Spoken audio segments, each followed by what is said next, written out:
साथियों, पुनः आपका एक बार नमस्कार मालूम हुए। आज का मेरा ये एपिसोड आपके लिए बीए भाग द्वितीय का हिंदी साहित्य का जो प्रथम प्रश्न पत्र है उससे संबंधित है। और जैसा कि आप जानते हैं कि हिंदी साहित्य का बीए भाग द्वितीय का जो प्रथम प्रश्न पत्र है वो रीतिकाल से संबंधित है।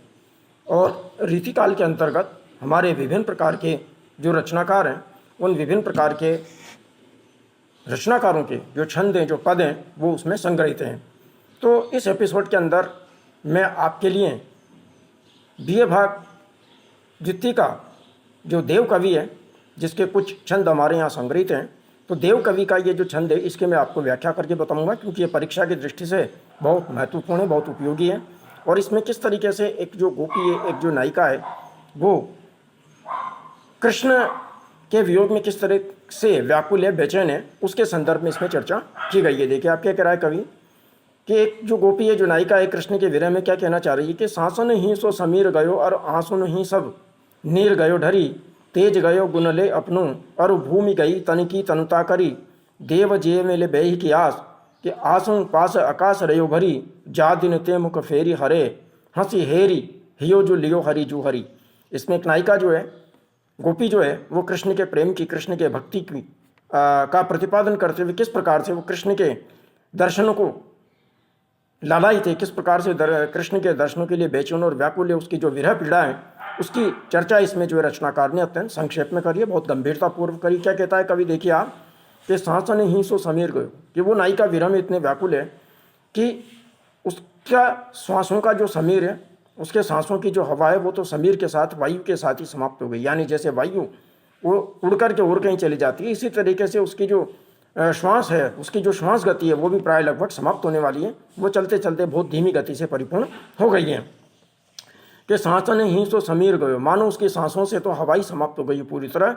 और आंसुन ही सब नीर गयो डरी, और आंसुओं के माध्यम से उसके शरीर का जो जल तत्व है, उसके शरीर का जो पानी तत्व है, वो पूरी तरह ढल गया है, समाप्त हो गया है। यानी इतने आंसू उसके शरीर से, उसकी आंखों से निकल चुके हैं कि आंखों से आंसू निकलते निकलते उसके शरीर का जो पानी तत्व है, उसके शरीर का जो जल तत्व है, जो जीवित रहने के लिए आवश्यक होता है, वो भी पूरा ढल चुका, समाप्त हो चुका है लगभग। यानी कि वो नायिका विरह में इतनी ज़्यादा व्याकुल और बेचैन है कि मानो अब वो अपने प्राणांत की ओर अग्रसर हो रही है। तो सांसन ही तो समीर गयो और, यानी सांसों के साथ ही मानो उसके शरीर का जो समीर है, उसके शरीर की जो समस्त प्राणवायु है, वो समाप्त हो चुकी है। और आंसुओं के साथ में उसका जो जल तत्व है वो पूरी तरह ढल चुका है, समाप्त हो चुका है। तेज गयो गुण ले अपनों, और उसके शरीर की जो ज्योति थी, उसके शरीर की जो चमक थी, उसके शरीर का जो सौंदर्य था, तेज था, जो ओजस्विता थी, वो मानो अपने सारे गुणों को ले गया है।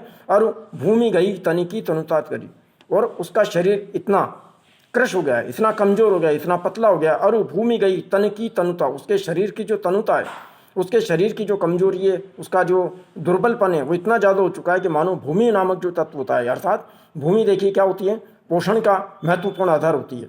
भूमि को हम पोषण के रूप में मानते हैं। तो उसके शरीर का चूंकि पोषण ही समाप्त हो चुका है, इसलिए वो नायिका इतनी दुर्बल हो गई, इतनी तृण हो गई है कि अब मानो जो भूमि तत्व है, उसका जो शरीर का जो पोषक तत्व है, वो पूरी तरह जो है समाप्त हो चुका है। तो तेज गयो गुण ले अपनों, क्योंकि देखिए जब पोषण होगा तभी शरीर क्या होगा, स्वस्थ होगा। और शरीर स्वस्थ होगा तो शरीर के ऊपर क्या होगी, एक ओज, एक चमक, एक उत्साह, एक प्रेम की भावना, स्नेह की भावना बनी रहेगी।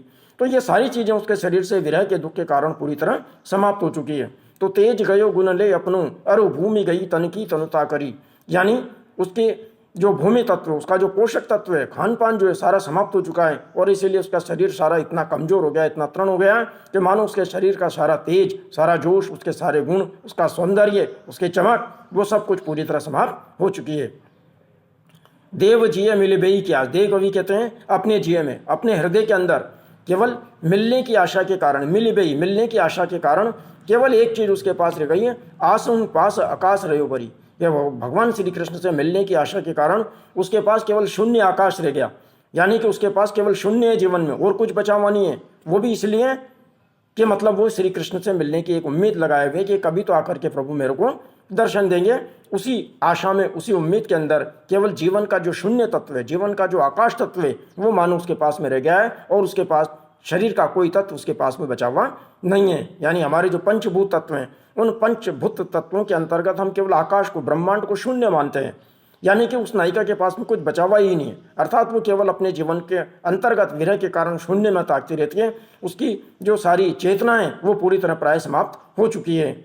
जा दिन थे मुख फेरी, कि जिस दिन से मुख फेर करके उसकी ओर देख करके है हरे हंसी, यानी जो श्री कृष्ण थे, हरि थे, उन्होंने जिस दिन से उस नायिका की तरफ मुख फेर करके थोड़ी सी हंसी उसको प्रतिपादित की, थोड़ी हंसी उसके सामने प्रकट की, उसी दिन से उस नायिका की यह स्थिति हो गई है हरि जो हरि, यानी हरि ने, भगवान श्री कृष्ण ने तो क्या किया, उसके मन को, उसके हृदय को पूरी तरह हर लिया, हरण कर लिया। यानी कि वो नायिका अब श्री कृष्ण भगवान के प्रेम के अंदर ही पूरी तरह तल्लीन है और उन्हीं के वियोग से वो पूरी तरह व्याकुल और बेचैन है और अपने शरीर के पूरे पंचभूत तत्वों को ही मानो उसने तो समाप्त कर दिया है। तो किस तरीके से इस छंद के अंतर्गत रचनाकार ने, यानी कविदेव ने, एक जो नायिका है उसकी भक्ति के माध्यम से किस तरीके से नायिका के वियोग का वर्णन किया है, ये उनका सबसे महत्वपूर्ण है। देखिए शासनी, समीर आदि में अनुप्रास, देखिए जो देव कवि हैं वो अपने अनुप्रास के छटाओं के लिए और अपने जो एक प्रकार से रस व्यंजना जिसको अपन कहते हैं, वो रस व्यंजना उनकी रचनाओं के अंदर पूरी तरह हमारे को पाई जाती है। तो यहाँ वियोग रस की जो व्यंजना है वो बहुत ही अत्यंत सुंदर तरीके से जो रचनाकार ने यहाँ पर प्रस्तुत की है और यही देव की सबसे बड़ी महत्वपूर्ण विशेषता है। देव ने ब्रज भाषा के अंतर्गत अपने शब्दों को बहुत अच्छे तरीके से निर्मित किया है, बहुत अच्छे तरीके से उन्होंने शब्दों का जो निर्माण किया है और अपनी भावनाओं को व्यक्त करने में वो समर्थ होते हैं। तो इसी प्रकार की विशेषताओं के साथ ये उनका पद बहुत महत्वपूर्ण है, परीक्षा की दृष्टि बहुत महत्वपूर्ण है और छात्रों से मेरा ये निवेदन है कि वे इस छंद की व्याख्या को पूरी तरह अच्छी तरह तैयार कर लें ताकि अधिक से अधिक वे इसका लाभ ले सकें। धन्यवाद। अगले एपिसोड के अंतर्गत मैं किसी और रचनाकार का जो रीतिकाल से संबंधित है उन्हीं के किसी अन्य छंद की हम व्याख्या करेंगे। धन्यवाद। जय हिंद, जय भारत।